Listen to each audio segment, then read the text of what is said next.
ما تيجي نصلي على نبينا وشفيعنا وحبيبنا سيدنا محمد في الكومنتات صلى الله عليه وسلم. وتعالي بقى قولي لي ايه يا زوزو اللي انت بتعمليه دوت.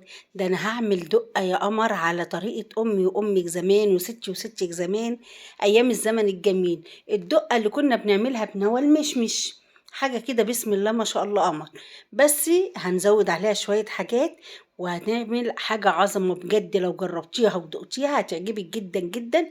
يلا بينا نسمي الله ونصلي على الرسول ونخش على طريقة التحضير على طول. بس قبل ما هنبتدي يا جماعة، عايزة الكل يترحم على جوزي عشان هو اللي علمني طريقة الدقة ديت. ألف رحمة ونور عليك يا حبيبي، ربنا يجعلك يا رب مرتاح في قبرك. مكوناتها ايه يا زوزو؟ مكوناتها حمص ونوى المشمش وسوداني، فول سوداني، وكزبرة ناشفة. هتجيبي ب20 حمص وب20 سوداني و8 كيلو كزبرة ناشفة، وهتدقي النوى اللي عندك. طيب وبعد كده يا زوزو هنروح يعني ايه، محمصين الحمص بتاعنا. ما تغمقهوش قوي، يعني تديله كده ايه كام تحميصه كده على الماشي. طيب اهو بصوا ابتدى اهو يغمق لونه اهو، عشان ده اللي بيدي طعم للدقه حلوه قوي يا جماعه. انا بشوف ناس كتير بتقول لك انا باكل دقه، الدقه دي عباره عن ملح وكمون وشطه. لا، احنا بنعمل دقه على اصولها. حمصنا الحمص ودخلنا على الكزبره، رحت حطاها. دي يا جماعه ربع كيلو كزبره، انا ما خدتوش كله. انا بصراحه خدت حبه يعني بتاع 8 كيلو، والباقي حطيته في البطرمان عندي. وشوحتها برضو، قال شوحتها لا حمصتها برضو الكزبرة كده اهو. وفضلت تحميص فيها لحد ما لونها برضو غمق، وتشم ريحة بقى الدقة، وهي الكزبرة بالذات بتتعمل بتحمصيها. حاجة كده عظمة أقسم بالله، جربيها ودقيها هتعجبك جدا. مالكيش نفس للأكل، هتسلقي بيضتين وهتقعدي بالليل تاكلي بيهم مع طماطمية وخيارية، فضل وعدل من عند ربنا. وهنا حطيت الفول السوداني مع نوى المشمش يا جماعة اهو. أنا بقى رحت محمصاه كله مع بعضه كده اهو. والفول السوداني تجيبيه متقشر، علشان مش لسه هنقعد بقى نقشر والكلام دوت. طيب بعد كده يا زوزو هينزل الزيوت بتاعته السوداني، سيبيه عليه لما يبرد. وبعد كده هنطحن كل دوت في المطحنة بتاعة الخلاط يا جماعة، في المطحنة بتاعة الخلاط. بصوا بقى السوداني والنوى المشمش غير لونه ازاي لما اتحمص. طيب بعد كده يا زوزو هتعملي ايه؟ بصي يا قلبي زوزو، انا حمصت كله اهو، جبت المطحنة بتاعتي وهبتدي حمصت الحمص والكزبرة والفول السوداني مع نوى المشمش. هبتدي اطحن ال- الحمص بتاعي. طبعا انا مش هطحنه طحن، لا انا هخليه بيجرش كده، يعني ضربتين تلاتة كده بس لما يجرش اهو. بصوا انا هوريهولكوا ازاي، بصوا الجمال اهو. دي تاني حطه اهو، ده الحمص يا جماعة. طيب خلصت الحمص، هخش بقى على الكزبرة اهو. هبتدي برضو، بس الكزبرة بقى هنعمها، هتنعميها خالص، ما ينفعش ان انت تديها نص طحنة، لا هنعمها خالص. وكل اللي هنطحنه هنحطه في قلب بعضه في البولة ديت. ده اول حاجة ايه الحمص. بعد كده طحنت الكزبرة ونزلت عليها اهو. هحط بتاع 8 كيلو كزبرة يا جماعة، ما تكترش في الكزبرة اهو. ناعمة اهي، بص انا بقول لكم ناعمة اهي. ورحت احطها عليها.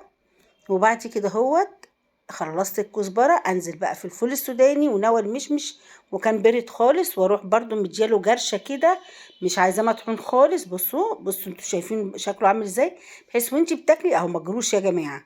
وانتي بتاكلي هتحسي بالايه، بالقرمشة بتاعت الحمص والسوداني. بجد جربيها هتعجبك جدا جدا جدا. دي اكلات الزمن الجميل، امي وامك وستي وستي. الله يرحم الجميع يا رب، ويجعل مثواهم الجنة إن شاء الله، ويرحمك يا جوزي ويجعل مثواك الجنة إن شاء الله. هنا بقى يلا يا أمرايا سمعيني الصلاة على الرسول في الكومنتات كده، ولايك وشير كتير كتير كتير، لأن بجد الدقة دي تستاهل. جربيها هتعجبك جدا. بصي سمي طاية بقى ببيضة بحبة دقة، والله أنا خدت معايا لزمايلي في الشغل، عجبتهم جدا جدا جدا. وتعالوا بقى يلا، خلصت يا زوزو؟ لا يا قلبي زوزو انا ما خلصتش. تعالوا بقى نحوجها بشويه تتبيله وبهارات حلوه كده اللي بيدوا الطعم للدقه بتاعتنا. طيب هنحوج بايه بقى او هنبهر بايه بقى؟ بس اقلبها تقليبه حلوه عشان كله يختلط في قلب بعضه كده اهو. ويلا يا اماره، شايفاك اللي قاعده ما حطيتيش اللايك بتاعي، عايزه لايك وشير كتير كتير، لان بجد الدقه تستاهل. وطعمها فظيع يا جماعه، ولا ريحتها كانت مفحفحه البيت كله. بنتي صحت من النوم تقول لي ريحه دقه يا ماما، انا عيالي بيعشقوها، بيعشقوا الدقه دي جدا اهو. بعد كده هنعمل ايه بقى يا زوزو؟ هنبتدي نتبل ونبهر بقى. عندي سمسم اهو حطيت، انا كنت جايبه ب5 جنيه سمسم ورحت نازله بيهم على، انا بعشق السمسم في قلب الدقه. وهنا معلقه كمون، لان الكمون روح الدقه يا جماعه. معلقه كمون كبيره. وبعد كده هتحطي ايه يا زوزو تاني؟ هحط 3 معالق ملح اهو، وهقلب، ولو احتاجت هتدقيها، لو احتاجت هتزودي حسب حقك ما انت بتحبي. وكمان هحط معلقه شطه كده، ودي اختياري بقى، عايزه تخليها سبايسي حطي شطه، مش عايزه براحتي خالص، احنا بنحبها بالشطه بتبقى طعمها خطير. يبقى ملح وكمون وسمسم وشطه، وقلبي كله بقى في قلب بعضه كده اهو.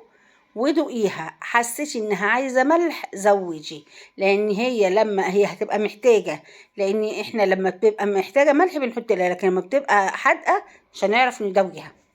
خلاص. اهو انا حسيتها ان هي محتاجه ملح، لان ال3 معالق دول صغننين خالص، والكميه ما شاء الله كانت كبيره معايا، رمت معايا.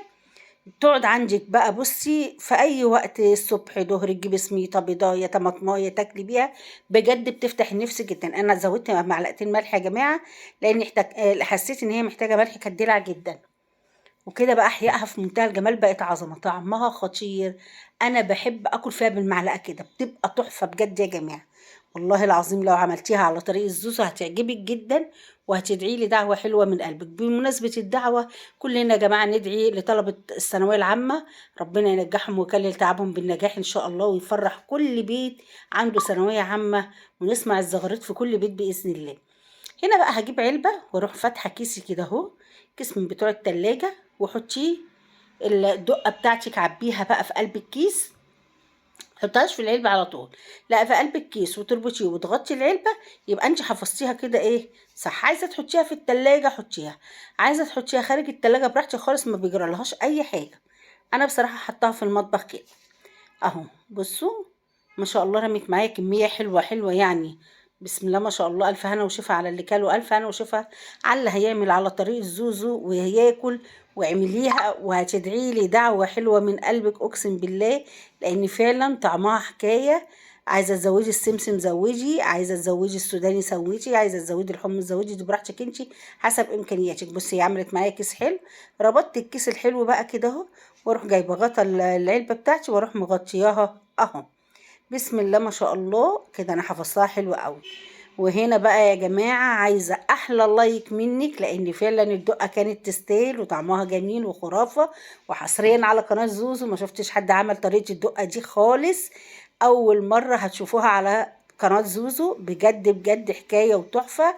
بالله عليكم ما تنسوا دعوه لجوز الله يرحمه، لان هو اللي علمني طريقه الدقه ديت. الف رحمه ونور عليك يا حبيبي، ربنا يجعل مسواك الجنه ان شاء الله. يلا أمراء لايك وشير كتير كتير، ولو جديدة معانا في القناة فعلي زر الجرس. والسلام عليكم ورحمة الله وبركاته.